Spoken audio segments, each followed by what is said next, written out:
Ashama akkam jirtani tamsaasa kallattiidha yeroo kanatti ammas mormiin akkatti fufetti jira ilmaan Oromoo 35 oli kan miidhaan qaamaa gurguddaan irra gahe walumaa galatti nama 100 oli kan Finfinneetti miidhame jechuudha. Akkasumas abbootiin gadaa seenaa keessatti waan garaa nama nyaatu farra seenaadha wayita mootummaa kana eebbisanii fi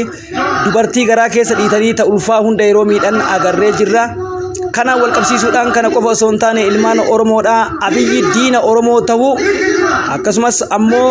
egaa miidiyaaleen addunyaallee hedduun isaanii kan gadi baanii waraabaa turanillee akka jiran argaa turree jirra. Kabajamtoota ilmaan Oromoodha akkuma beekamu egaa kana qofa osoo hin ta'in nama 300 oli kan humnaan caccabsanii fuudhanii gara Qaallittii geessanii akkasumas kana qofa osoo hin ta'in ijoolleen hafanis hawaasni maatii ijoolleesis hin baanu jedhee achi ammales mormiin akkuma itti fufetti jira. Egaa mormii kana qofa osoo hin ta'in jechuudha Shimallis Abdiisaa fa'aa ergamtoonni bitamtoonni tokkolleen dhufuu hin dandeenye Abiyyi Ahmad maskootiirraan ilaalaa ture balaa isa mudate salphinni kana ol cabuudha hin jiru ilmaan Oromoo kabajamtoonni qaqqaaliin ilmaan Oromoodha. Egaa kana fakkaata mormiin jechuudha maarree dhumnee banna malee abadan Jawaar Faahii kaman malee hin deemnu jedhanii isaan ammoo sa'aatiin 12 gubbaatti irreecha xumurree jirraa yaa'aa jedhanii amma dhukaasa gurguddaatu dhagamaa jira ilmaan Oromoodha dhukaasa gurguddaatu dhagamaa jira. Kanaafiyyuu abbootii gadaa jettanii warri guyyaa kana sirra dhaabbatan hundi keessan rabbi abbootii garaa isin godhe farra qabsoo Oromoo jechuun goobanaa hoolaatii farra qabsoo Oromoo jechuun bitamtoota abbootii sikkomandoorraa dhuftanii bitamtoota isin abbootii sikkomandoo bakka buutanii sikkomandoo sanyii waaqoo guutuuti isin bitamtoota warri Tuulamarraa dhuftan warri Maccarraa dhuftan warra Gujiirraa dhuftan hattoota isin ilmaan Oromoo dubartii akkanatti haadha daa'ima muka jalatti qabanii ka daa'ima isitti maramtee teettu akkasitti dhidhiitanii caccabsanii ilkaan sadiirraa cabsanii ilmaan Oromoodhaa kun garjabina agarsiisa. Egaa qeerroon bilisummaa Oromoodha akkuma nuti waywaachaa turre akkuma agartan kanatti kunoo dubbii jabduu taatee jirti ilmaan Oromoodha baga gammanne isin jechuu barbaada dubbiin asitti dhaabataan jirtu lubbuun agamma dhageenutti lubbuun nama lamaallee darbee jira jedhanii. Egaa wareegamni mormii ilmaan Oromoo irratti kama barate egaanuu kabajamtoota ilmaan Oromoodha jala buuneet ammas waan ta'aa jiru hora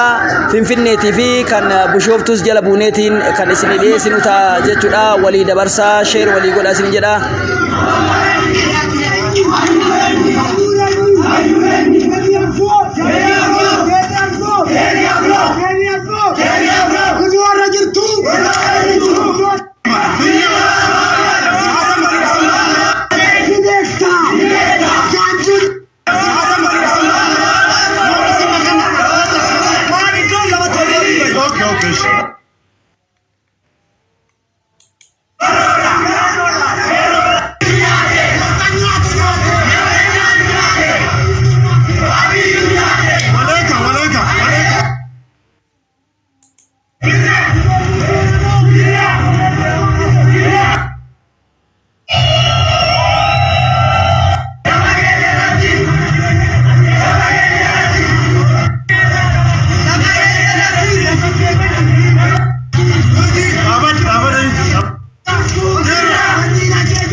Egaa kana fakkaata Jawaar Abbaa Qeerrooti Jawaar Abbaa Oromooti jechuun tokkummaa waraana bilisummaa Oromootiif qabanis kan ibsanidha. Egaa kabajamtoota hordoftoota keenya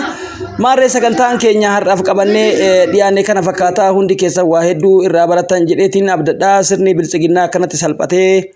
ammas mormiin itti fufaa jira dhukaasni gurguddaan ammoo dhagayamaa jira kanas jala buuneeti kan hordofne isiniif dhiyeessinu ta'a. Ilmaan Oromoo hundi keessan jaalalli Rabbii kabajni Rabbii bakka jirtanitti isin biratti haa jiraatu dubbii jabduudha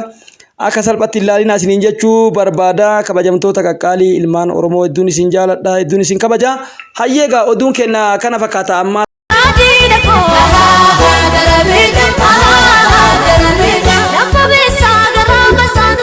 Aha,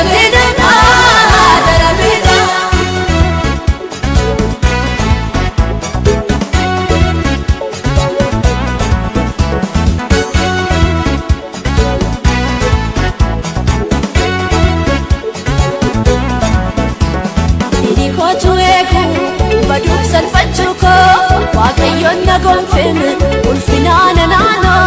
inni